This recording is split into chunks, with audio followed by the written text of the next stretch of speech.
هنعمل مع بعض النهاردة كشك ألمظ أو كشك ألمظية أو كشك مصري.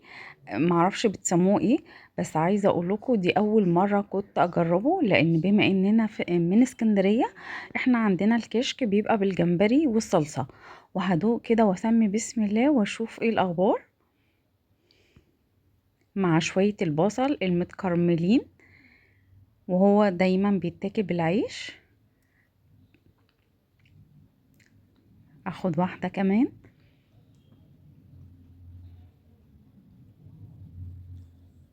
الطعم تحفة. أنا منى صانعة محتوى، بحب أشارككم وصفات سهلة ولذيذة وروتين يومي بسيط ويشجع كل ست بيت. عندي أفكار كتيرة نفسي أوصلها لكم، وحلمي نوصل ل100 ألف مشترك، وبدعمكم ليا بإذن الله هوصل.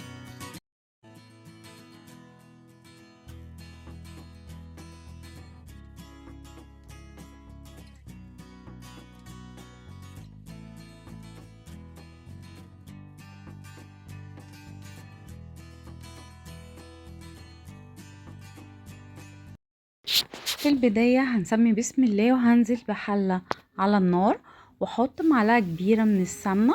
الوصفة الأساسية بتاعة الكشك مفيهاش صدور فراخ، بس أنا حطيت نص كيلو من صدور الفراخ متقطعة، وهتبلها بالملح والفلفل بس، مش هحط أي توابل تانية. وهشوحها بالشكل ده لحد ما تنزل ميتها، وافضل اقلب لحد ما اتأكد ان هي استوت ونشفت تماما من المية بتاعتها، وهغطي عليها واسيبها تاني وارجع اقلب. اهي كده تمام استوت والمية اللي فيها نشفت. فهطلعها من الحلة وانا مقطعاها قطع صغيرة، لان اساسا الوصفة الاصلية بتاعت القهرويين ما بيعملوهاش بالفراخ، ده اللي انا شفته. وهنزل بمعلقة سمنة كبيرة وكوباية رز مصري مش مغسول، وهشمعه كده زي طريقة الرز العادية، بس الوصفة دي ان الرز بتاعها مش مغسول.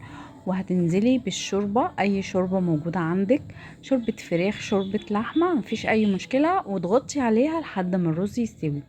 هفضل كل شوية كده افتح واقلب واشوف ايه الاخبار. وهنا زودت شوية شوربة كمان لان كوباية الرز هتنفش، فهتلاقي الرز اساسا شرب الشوربة. وبهرتها بالملح والفلفل، واوريدي الشوربة كده كده متبهرة. وبعدين هنزل بالزيت اللي هكرمل بيه البصل، وهنزل كده بمعلقة نشا اعفر بيها البصل علشان يتكرمل وما يلزقش. وافضل اقلب كده وهشيله بعد ما لونه يتغير. هصفيه احسن بالمصفى، واهم حاجة ما تصفوهوش في ورق مطبخ او اي ورق زبدة، لان ممكن يطرى ومش هيبقى كريسبي. كده هفتح الحلة واقلب واشوف اخبار الرز ايه. هو كده تمام استوى. هرجع اقلب تاني. شفتوا شرب الشوربة ازاي. وهنزل بقى بالبانيه اللي انا شوحته في الاول خالص. هي التركية دي من عندي، بس الوصفة الاصلية ما فيهاش فراخ خالص. ونص كيلو او نص لتر من اللبن، عليهم نص كوباية دقيق، وهدوبه بالشكل ده. وهنزل واحدة واحدة على الكشك وهدي النار واسيبه لحد ما يربط، واغطي على الحلة. وبعدين افتح كده واقلب. شايفين ربط ازاي؟ بسم الله ما شاء الله، وكريمي وريحته كانت تجنن.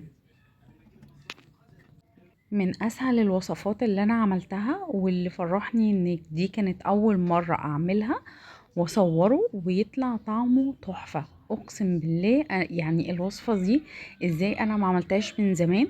سهلة جدا جدا وسريعة، حرفيا ما اخدتش وقت. انا مجرد ما انا خلصتها، لان التصوير عادة بياخد وقت، وقلت لجوزي يلا بينا عشان نتغدوا. قال لي ايه ده انتي خلصتي؟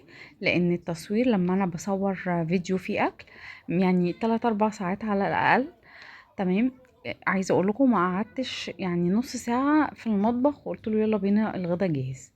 وكانت من احلى المرات اللي انا جربت فيها الكشك ده.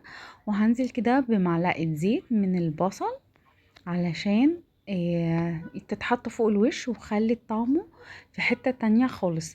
بجد ما ندمتش ان انا جربته، من ألذ الوصفات اللي انا عملتها.